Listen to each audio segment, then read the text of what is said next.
하나님 말씀은 사무엘상 15장 1절입니다. 사무엘상 15장 1절.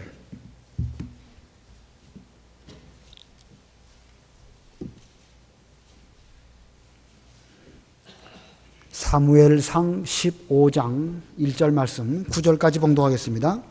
사무엘이 사울에게 말하였다. 여호와께서 나를 보내셔서 당신을 그분의 백성 곧 이스라엘을 다스릴 왕으로 기름 부으셨으니 이제 여호와께서 말씀하시는 음성을 들으십시오. 만군의 여호와께서 말씀하시기를 이스라엘이 이집트에서 올라오는 도중에 아말렉이 그들에게 행한 일에 대하여 내가 벌을 내릴 것이니 이제 너는 가서 아말렉을 치고 그들의 모든 소유를 진멸하되 아까워하지 말며 남자와 여자, 아이와 젖먹이, 소와 양, 그리고 낙타와 나귀를 막론하고 다 죽여라 하셨습니다. 사울이 병사들을 소집하여 들라임에서 계수하니 보병이 20만이고 유다 사람이 10,000명이었다.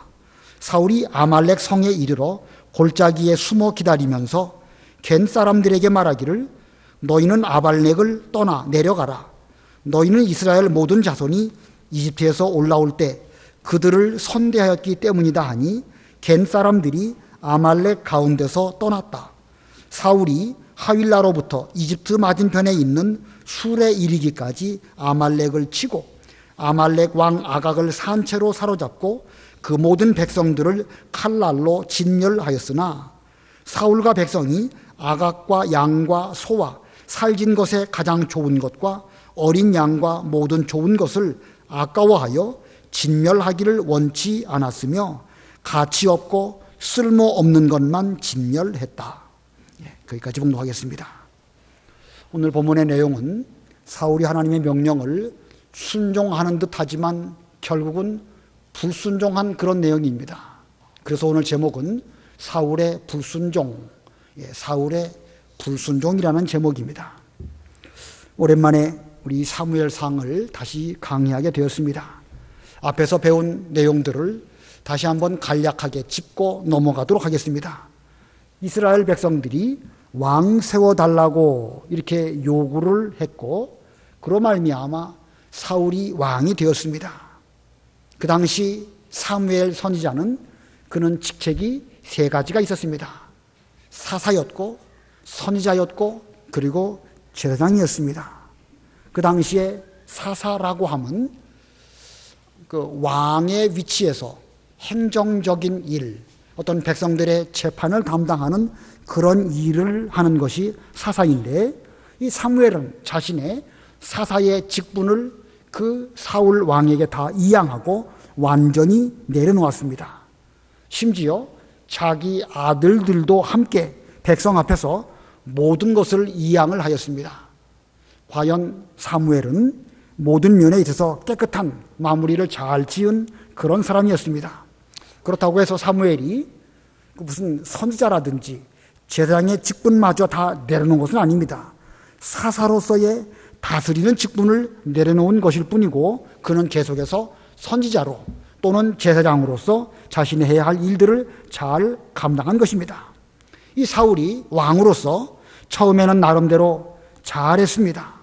그러나 얼마 못 가서 이 블레셋과의 전쟁이 있었을 때에 제사장 직분에 있었던 사무엘 오기 전에 시간이 급하다는 이유로 자기가 왕으로서 하나님 앞에 제사를 드리고 말았습니다. 자, 이 사울의 이 같은 행위는 선지자 사무엘에게 대한 잘못을 넘어서 여호와 하나님께 대하여 하나님 앞에서 잘못한 심각한 범죄를 한 것입니다. 그가 그런 심각한 범죄를 했을 때에 어떤 잘못을 사무엘 선지자가 지적을 했는가? 사무엘상 13장 13절 14절 읽어보세요. 13장 13절 사무엘이 사울에게 말하였다. 왕이 어리석은 짓을 했습니다. 왕은 왕의 하나님 여호와께서 왕에게 명하신 명령을 지키지 않았습니다. 명령대로 하였다면 여호와께서 왕의 왕국을 이스라엘 위에 영원히 세우셨을 것이나 이제는 왕의 왕국이 오래가지 못할 것이니 여호와께서 왕에게 명령한 바를 왕이 지키지 않았으므로 여호와께서 자기 마음에 맞는 사람을 찾아서 자기 백성의 주권자로 삼으셨습니다. 예, 사무엘 선지자가 무서운 책망을 했고 당신이 지금 한 이 일은 여호와 하나님의 명령을 거역한 무서운 죄이기 때문에 왕위가 영원하지 못하고 다른 주권자에게 왕위가 넘어가게 될 것입니다. 이렇게 이 선지자 사무엘이 말했습니다. 이어서 14장에 이르러서 이 이스라엘과 그 블레셋과의 전쟁이 있었는데 그때 요나단이 자기 병기든 소년과 함께 블레셋 진영으로 넘어가서 거기서 여러 가지 일들을 잘함으로 그 전쟁이 상당히 유리한 국면으로 넘어가게 되고 승리하게 됩니다. 그러나 그러한 때에 이 사울은 합당하지 못한 금식을 선포했고 합당하지 못한 그런 맹세를 함으로써 큰 곤욕을 치르게 됩니다. 그리고 전쟁에서는 비록 승리했지만 이 사울의 신앙 상태는 점점 잘못된 쪽으로 발전되고 있음을 보여주는 것입니다. 이 사울의 신앙이 왜 이렇게 점점 잘못된 쪽으로 가고 있었을까? 이것은 그가 제사를 잘못하니까, 하나님께 대한 제사를 잘못 드리게 되니까 그의 신앙은 점점 형식적으로 나아가고 껍데기만 남게 된 것입니다. 오늘날로 말한다고 하면 하나님께 대한 예배가 무너지게 되니까 그 예배 무너진 상태에서 신앙생활을 한다고 하긴 하는데 결국은 껍데기만 남는 이런 상태가 되어짐을 보여주는 것입니다. 그러다가 이제 오늘 15장 본문에 이르러서 사울은 하나님의 명령을 불순종하게 됩니다. 그는 순종하는 척 흉내는 냈지만 결국 자기 욕심을 따라갔습니다. 우리는 이와 같이 사울이 하는 이 여러 가지 속에서 죄가 어떻게 발전하고 어떻게 발달하는가라는 사실을 보게 됩니다. 예배가 무너지면 신앙은 형식적으로 되는 것이고 신앙이 형식화되면 반드시 범죄와 불순종으로 나아간다는 사실을 이 사울의 여러 가지 행위와 연속적인 일들을 통하여 우리들에게 교훈하는 것입니다. 자, 그가 어떻게 그 불순종하게 되었는가? 먼저 1절 읽어보시기 바랍니다. 1절. 15장 1절. 사무엘이 사울에게 말하였다. 여호와께서 나를 보내셔서 당신을 그분의 백성 곧 이스라엘을 다스릴 왕으로 기름 부으셨으니 이제 여호와께서 말씀하시는 음성을 들으십시오. 예, 14장에서 블레셋하고의 전쟁을 마쳤습니다. 그리고 얼마 지나서 이 사무엘 이 선지자를 통해 가지고 아말렉과의 전쟁을 하라는 이런 명령을 전달을 했습니다. 이 시간이 얼마나 지났을까? 여러 가지 그 주석을 참고해 보면 어떤 그 주석에 의하면 제법 오랜 시간, 한 23년 정도의 세월이 흘렀을 것이다. 이렇게 그 주석에는 기록되어 있습니다. 자, 우리는 이 단계에서 생각해 볼 것이 하나 있습니다. 사울이 지금 자기 마음대로 제사를 드렸고 여러 가지로 잘못했는데 왜 하나님께서는 또 이 시점에서 아말렉을 진멸하라고 하시는 이런 명령을 하셨을까? 이미 하나님께 버림받은 사람이고 큰 범죄를 한 이런 사울인데 어찌해서 하나님께서는 그에게 다시금 어떤 중요한 일을 맡기셨을까? 하나님의 목적이 무엇일까요? 사울이 범죄했으니까 그로 하여금 이 명령을 해서 불순종하게 만들어가지고 그로 하여금 망하는 길로 걸어가게 하신 것일까? 아니면 다시 그에게 기회를 주시려는 것일까? 예, 우리 하나님은요, 무슨 나쁜 의도를 가지고 사람에게 무슨 명령을 하시는 그런 분이 절대 아니십니다. 우리 하나님은 선하신 하나님이십니다. 그래서 우리 인간으로 하여금 범죄의 길로 걸어가도록 몰아가시는 그런 하나님이 아니십니다. 물론 결과적으로 사울이 범죄해서 망하는 길로 갔지만 그것이 하나님의 목적도 아니었고 일부러 그런 길로 몰아가도록 하신 것도 아닙니다. 여기 1절을 보면 이제 여호와께서 말씀하시는 음성을 들으십시오. 사무엘이 그렇게 말하죠. 전에는 당신이 하나님 앞에 범죄하고 여러 가지 잘못된 길로 갔지만 이제 세월이 많이 흘렀으니까 다시금 당신에게 기회를 주시는데 이제는 그 말씀을 잘 들으시고 그 음성대로 순종하는 그런 사람이 되기를 바랍니다. 전에는 실패했지만 이제는 좀 들어주시기를 바랍니다. 자, 그러므로 하나님 입장에서는 이제 회개하고 신앙을 회복하기를 원하십니다. 그러나 범죄하고 제사를 자기 마음대로 드리고 헛된 망상을 가운데에서 맹세를 하고 이런 길을 걸어갔던 사울은 이렇게 오랜 세월이 지나도 다시금 그에게 기회가 주어졌지만 그는 결국 망하는 길로 걸어가고 말았습니다.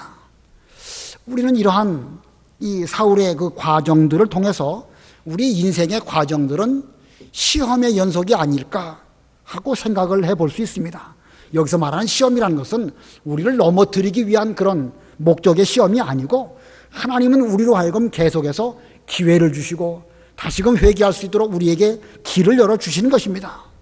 우리를 넘어뜨리기 위한 이런 목적의 시험이 아니고 비록 전에는 잘못했을지라도 다시 한번 기회를 주셔서 신앙을 회복하고 옛 신앙으로 돌아가기를 원하시는 이런 하나님의 목적인 것을 발견하게 됩니다.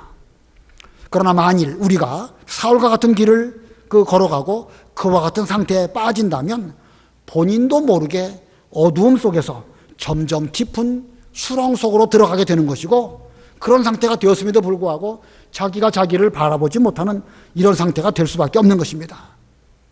정말로 무서운 것이지요. 정말로 무서운 것입니다. 우리가 어두운 가운데 빠진다고 하면 이렇게 욕심이 잉태하고 죄가 장성하고 점점 자라나서 결국은 사망을 낳는 이런 길을 걸어갈 수밖에 없는 것이 우리 어리석은 인간의 갈 길이라는 것입니다. 우리의 중생한 영혼은 시간이 지나가면 지나갈수록 점점 자라나게 됩니다. 근데 그건 긍정적인 면으로 그렇다는 것이고 거꾸로 우리 육체의 부패성도 시간이 지나면 지나갈수록 점점 더 세력을 쓰고 육체의 부패성이 우리를 지배하게 되는 이런 일도 역으로 있을 수 있다는 것입니다. 우리 모두는 적어도 사울과 같이 되지 않기를 바랍니다. 지금까지 우리 자신이 걸어온 신앙의 과정을 똑바로 헤아려서 이제부터는 다시 한번 우리에게 옛날 신앙을 회복하고 이제는 좀 하나님의 음성을 듣고 말씀을 잘 순종하는 사람이 되기를 바란다 라고 하는 이 사무엘 선지자의 명령이 오늘날 우리에게 주시는 명령으로 알고 우리는 다시 한번 주신 기회에 우리의 신앙을 회복하는 우리 모두가 되어야 되겠습니다. 자, 오늘 본문에서 두 가지 대지로 본문을 전하려고 합니다. 첫 번째는 하나님의 명령입니다. 하나님의 명령.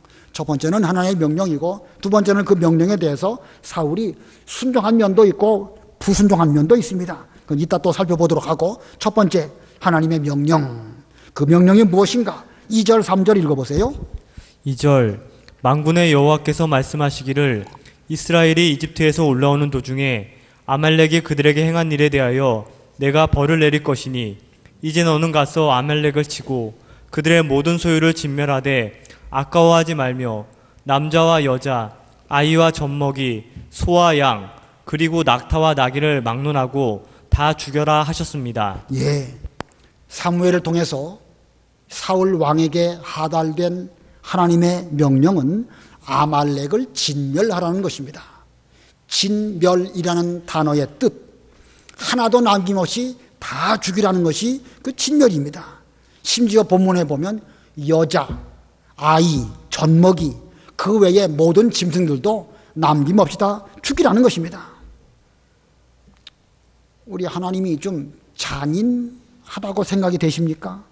어떻게 그 이방 나라의 사람이라고 할지라도 아이와 젖먹이까지 다 죽이라고 하셨을까?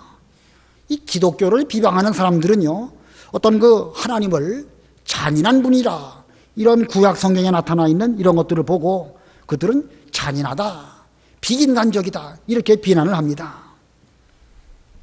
하나님의 그 중심과 본성을 그 하나님의 그 성품을 모르는 자들이 껍데기만 보고 단어의 몇몇 구절들만 보고 이런 비방하는 말들을 함부로 짓거리는 것입니다. 이 같은 하나님께서 진멸하라는 말씀이나 아말렉을 진멸하게 하신 어떤 역사적인 과정들을 우리가 잘 살펴보면 하나님의 구원운동에 방해하는 그 죄가 얼마나 무서운 것인가, 하나님은 그 면에 대해서 얼마나 끝까지 그 죄의 책임을 물으시는 분이신가 라는 면을 우리는 보여주고 있는 것입니다. 자, 그러므로 우리는 아말렉이라고 하는 그 원수들의 그 상태를 불쌍하게 보기 이전에 그들의 죄가 얼마나 심각한 범죄였는가라는 사실을 생각을 해야 되는 것입니다. 출애굽기 17장에 보면 이스라엘 백성들이 출애굽하고 어렵게 겨우겨우 르비딤이라고 하는 광야까지 오게 됩니다. 거기 와가지고 먹을 물이 없어가지고 얼마나 많은 고생을 했는데 가까스로 하나님의 은혜로 반석을 통하여 그들에게 물을 먹여주심으로 이제는 조금 쉴만하다 생각하고 그들이 좀 이렇게 이스라엘 백성들이 쉴 그 즈음에 아말렉이 그 이스라엘 백성들을 습격했습니다. 출애굽기에는요 단순히 그렇게만 기록을 해놓고 있습니다.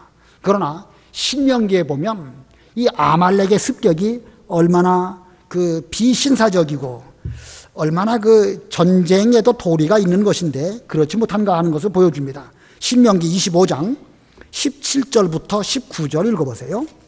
신명기 25장 17절. 너희가 이집트에서 나오는 길에서 아말렉 사람이 내게 한 일을 기억하여라. 내가 피곤하여 지쳐 있을 때에 그들이 길에서 너희를 만나 내 뒤에 처진 모든 사람들을 쳐 죽이고 하나님을 두려워하지 않았다.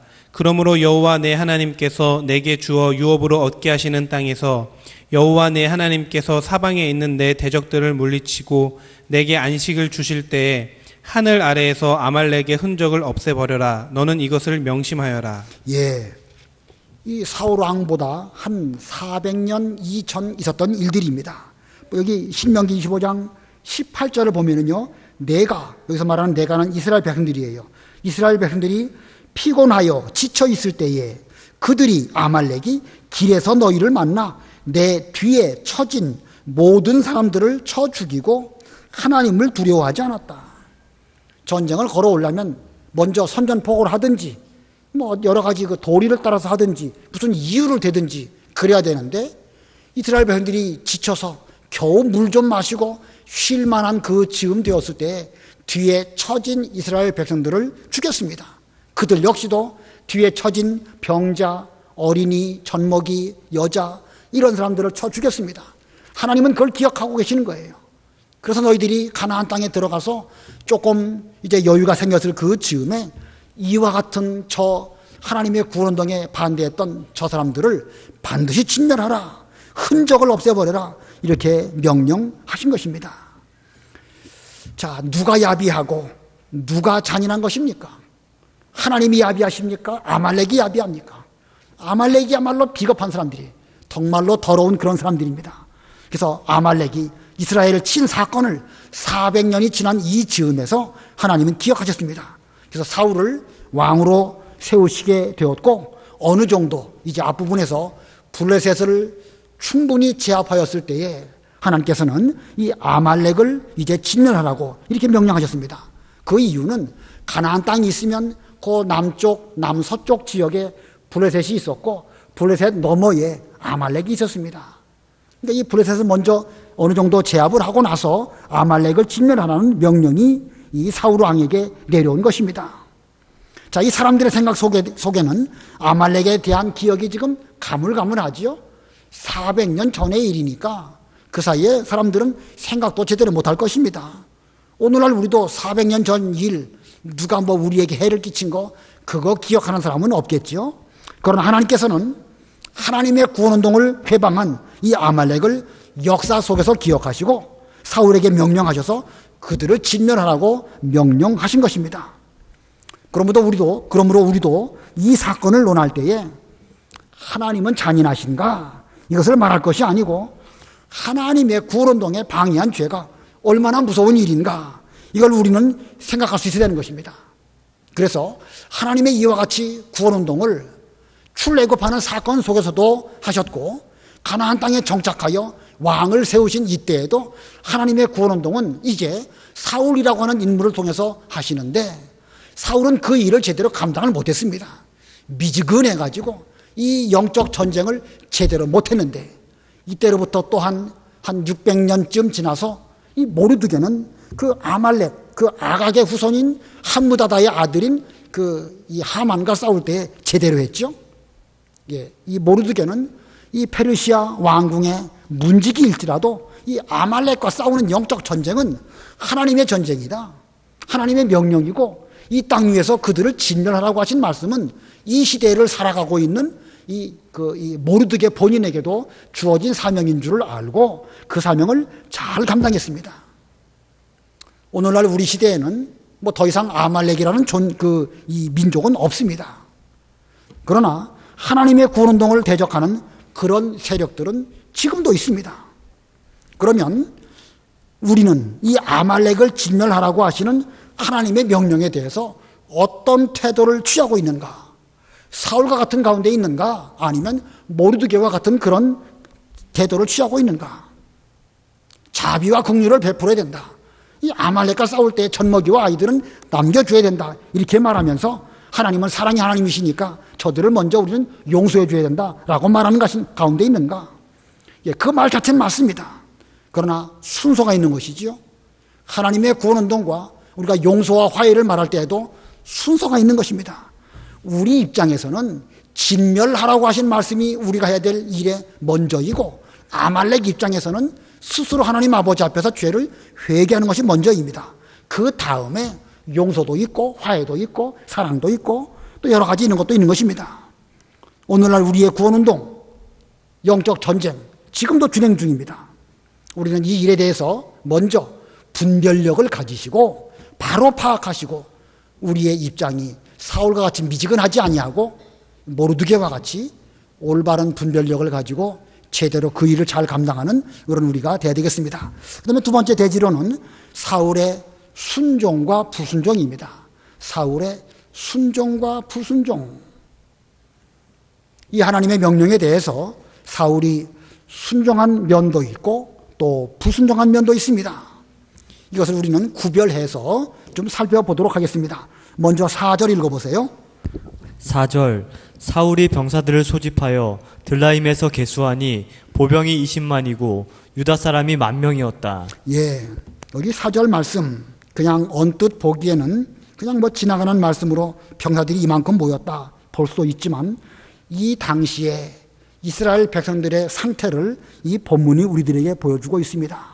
이 들라임이라고 하는 지역은 유다 지파에 속한 그런 성읍이고, 이 아말렉을 치기 위해서는 이 가나안 땅 중에서는 이 남쪽에 있는 들라임에 모여야 되는 것입니다. 유다 지파 경내에 있는 성읍으로 여겨집니다. 그런데 이 모여진 군대의 수를 기록할 때에 유다 사람은 10,000명이고 그리고 또 20만이 또 모였다 이렇게 말하고 있습니다. 이 왜 유다 지파는 다른 지파와 함께 그 숫자를 계수하지 않고 20만이 모였고 그 가운데 유다 지파는 10,000명이 모였다 이렇게 따로 언급을 했을까? 성경을 유심히 읽어가다 보면 이때부터 이미 남쪽 유다와 북쪽 10지파 사이에는 뭔가 구별이 있음을 보여주고 있습니다. 이런 남쪽 유다와 북쪽 10지파와 구별된 이런 성향은 사울 왕 때에도 이미 있었고 또 다윗 왕 때에도 그와 같은 일들이 나타나게 되고 솔로몬 왕 때도 나타나게 되고, 그러다가 솔로몬의 아들인 르호보암 왕 때에 이스라엘 나라가 두 쪽으로 나눠지게 되는데 북쪽 10지파 이스라엘, 남쪽 두 지파인 유다로 나눠지게 됩니다. 물론 결정적인 계기는 이 르호보암 왕이 정치를 제대로 잘 못한 그런 면이 원인 제공이지만 그 배경 속에는 이런 여러 오랜 기간 동안 이스라엘 나라의 사회적인 갈등, 지방색, 오랜 기간 동안 그들은 이게 서로 어울리지 못하는 분위기, 이런 것이 결과적으로 르호보암이라고 하는 사람으로 말미암아 쪼개지는 계기가 된 것입니다. 우리는 이런 걸 볼 때에 이 이스라엘 12지파로 구성된 그 나라의 그 분위기가 어떠냐라는 것이 상당히 중요하다는 의미를 우리는 발견하게 됩니다.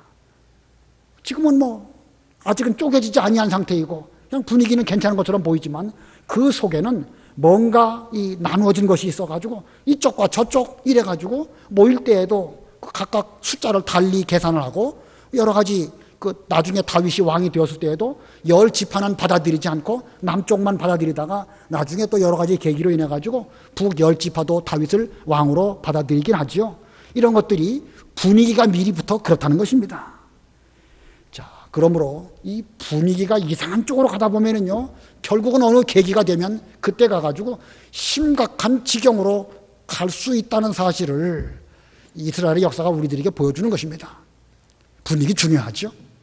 뭐 그럴 수도 있지 뭐 사람이 살다 보면 뭐 저 사람은 저런 생각이고 나는 이런 생각이고, 지금의 이 분위기를 적당하게 그냥 저냥 넘어가다 보면은요, 어느 중요한 계기가 되었을 때에 심각한 문제를 초래할 수 있다는 사실을 기억하면서 우리는 교회의 전체적인 분위기가 화합하고 하나가 되고 예수님을 머리로 해서 온 교회가 지체가 되어지는 이런 교회가 될지언정, 나누고 쪼개고 갈라서고 이런 쪽으로 가서는 결단코 안 되는 것입니다.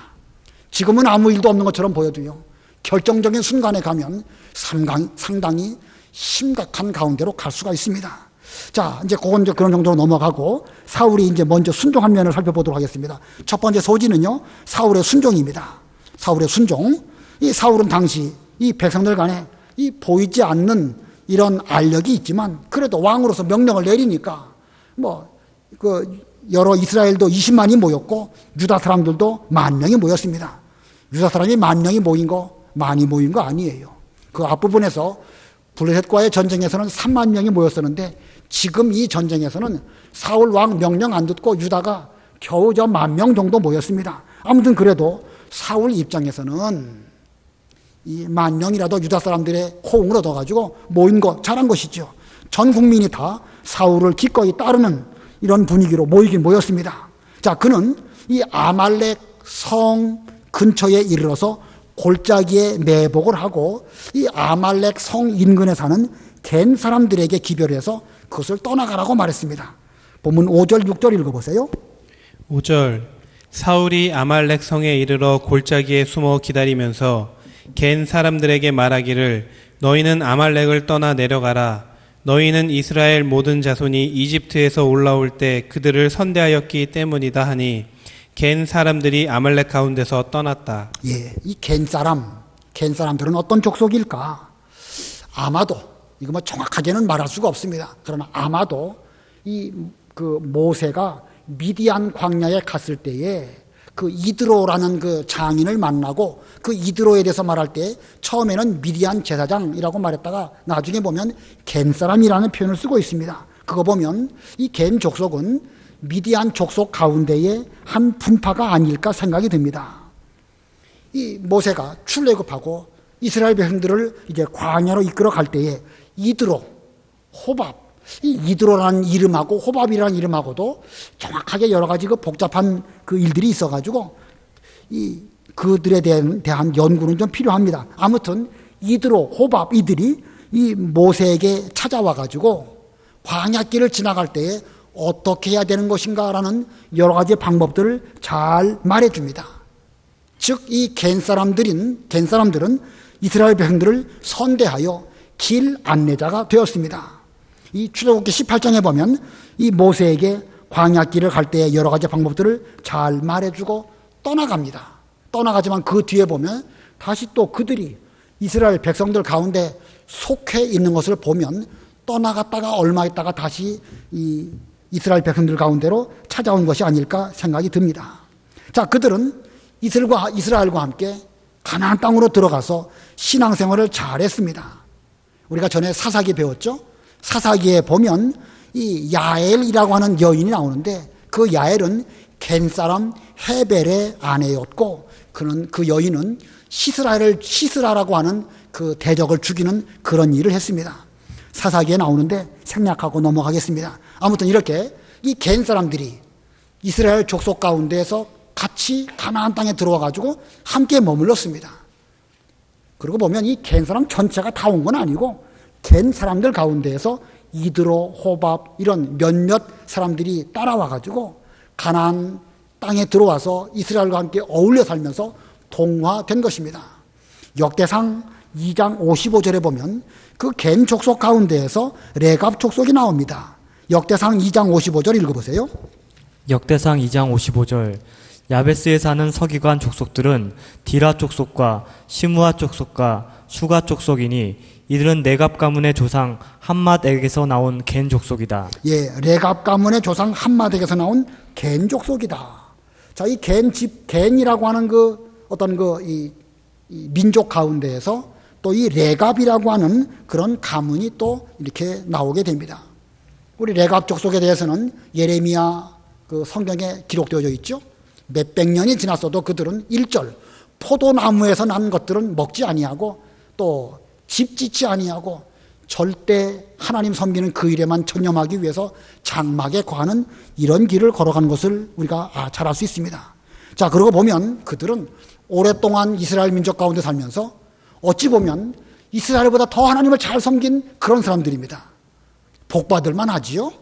복받을만 합니다. 그들은 오랜 기간 동안 그 미디안 제사장 이들로부터 오랫동안 쭉 내려오는 가운데에서 그들은 차곡차곡 복을 잘 쌓아서 복받을 만한 그런 민족이 되었습니다. 이거 보면요, 복도 오랜 세월 속에서 부모와 자녀와 손자와 대대로 쌓아가는 것이지만 거꾸로요, 화 역시도 마찬가지입니다. 아말렉 족속 같은 경우는 보면 대대로 화를 쌓고 쌓다가 나중에 가가지고 일시에 멸망당하는 그런 사람들도 있는 것입니다. 자, 오늘 본문 가운데에서 이 사울이 이 아말렉 족속을 진멸하는 이런 전쟁을 하기에 앞서서 이 겐 사람들은 거기서부터 떠나가라고 이렇게 그들에게 말을 해 주었습니다. 이거 보면 사울이 지금 아말렉과의 전쟁을 함에 있어서 상당한 분별력을 하고 있음을 알 수가 있죠. 이 싸워야 할 상대가 누군가? 사울이 싸워야 할 상대는 아말렉 족속이지 겐 사람이 아닙니다. 그렇기 때문에 겐 족속들에게는 괜히 여기 근처에 있다가는 이 전쟁 때문에 피해를 볼 수 있으니까 멀리 떠나가시오 라고 하면서 그들로 하여금 빨리 다른 곳으로 가도록 말해주고 기다렸습니다. 이걸 볼 때 우리도 어떤 영적 전쟁을 할 때에 싸워야 할 대상이 누구인지를 제대로 분별해야 됩니다. 싸워야 할 대상이 누구인지도 분별하지 못하고 아무나 갖고 싸우고 아무나 갖고 무슨 적개심을 가지고 한다고 하면 그건 어리석은 사람입니다. 사울만도 못한 사람이라고 할 수도 있어요.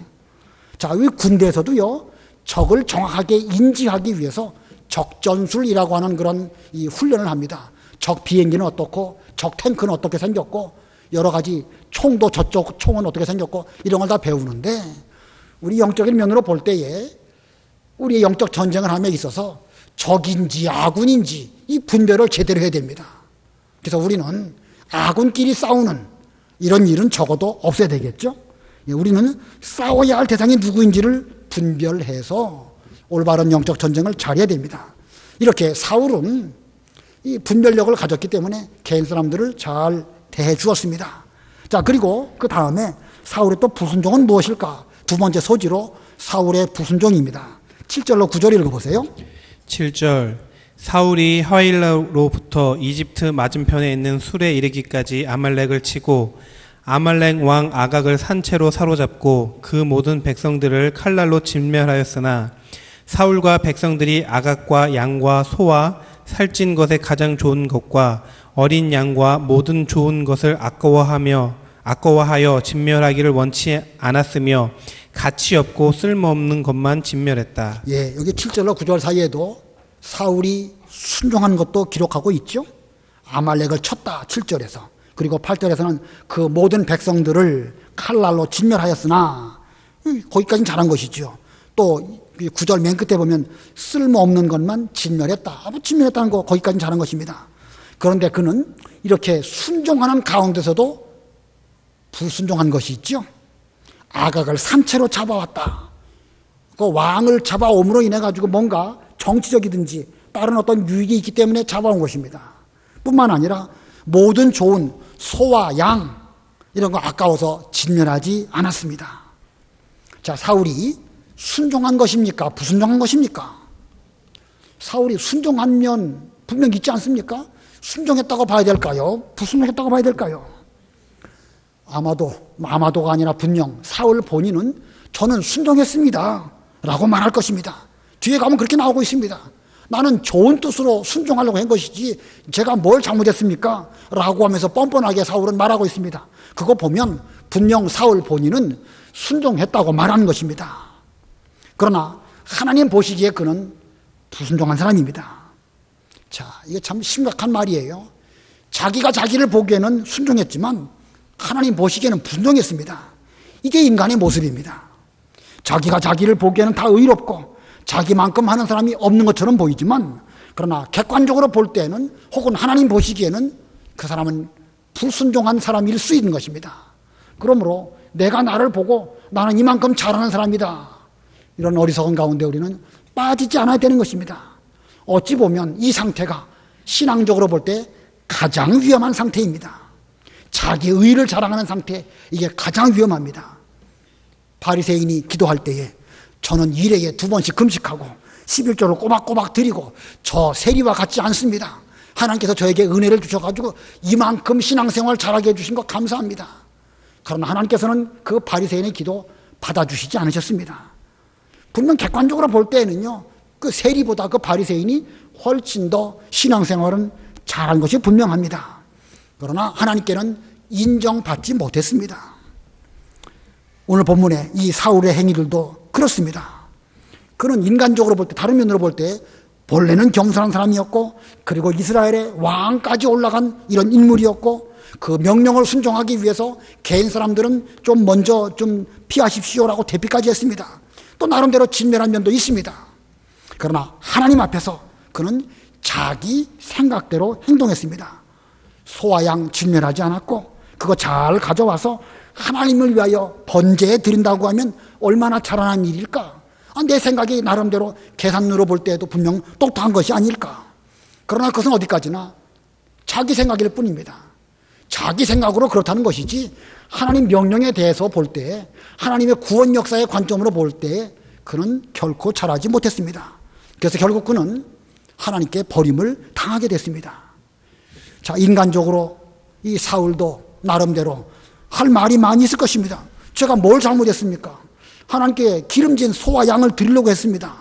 그러나 끝내 그는 자기 잘못을 인정하지 않았고, 또 자기 잘못을 보지도 못하는 가운데서 점점 망하는 길로 가게 된 것이 바로 사울입니다. 그러므로 오늘날 우리가 하나님께 순종한 거, 그거 생각할 것이 아니고, 내게 있어서 내가 보지 못하고 무엇인지, 내가 뭔가 말씀 앞에 비춰볼 때 잘못한 것이 무엇일지 그 면을 냉철하게 볼 수 있는 이런 분별력 있는 우리가 되어야 됩니다. 그러기 위해서는요, 내 눈으로 나를 볼 것이 아니라 나 자신을 하나님 앞에 세워놓고 하나님의 말씀으로 내 자신을 비판적으로 볼 수 있는 이런 분별력이 있어야 되는 것입니다. 하나님께서 지금 블레셋과의 싸움, 잘못된 제사를 드리고, 그리고 세월이 많이 흘러서 아말렉과의 전쟁에서 다시금 그에게 명령을 내리심으로 그에게 기회를 주셨다고 아까 서두에서 말씀드렸습니다. 오늘날 하나님께서는 저와 여러분에게도, 저도 물론 미말의 종이고 여러분 모두들도 여러 가지 하나님 앞에서 부족한 것이 있을지 모르겠는데, 아직도 하나님께서는 우리들에게 기회를 주고 계십니다. 기회를 주고 계시는 이때에 우리는 하나님 말씀 앞에 냉정하게 그 말씀을 잘 순종하는 가운데 있는가, 자신을 잘 분별하시고 결코 사울 같은 그런 길 걸어가시지 말고, 어느 면에서 보면 다윗은 사울보다 훨씬 더 심각한 죄를 지었지만 그는 그때마다 회개하고 그때마다 하나님 앞에 눈물로 기도를 드렸기 때문에 그는 왕 중에서 아주 하나님께 인정받는 훌륭한 왕이 되었던 것입니다. 인간적으로 볼 때는 다윗이 사울보다 부족한 것이 많이 있습니다. 그래도 그는 즉시 말씀 앞에 자신을 돌아보았기 때문에 그는 위대한 이스라엘의 왕이 되었던 것입니다. 우리 모두들 다 다윗과 같이 그 길을 잘 걸어가시는 여러분들이 되시기를 바랍니다. 기도하겠습니다.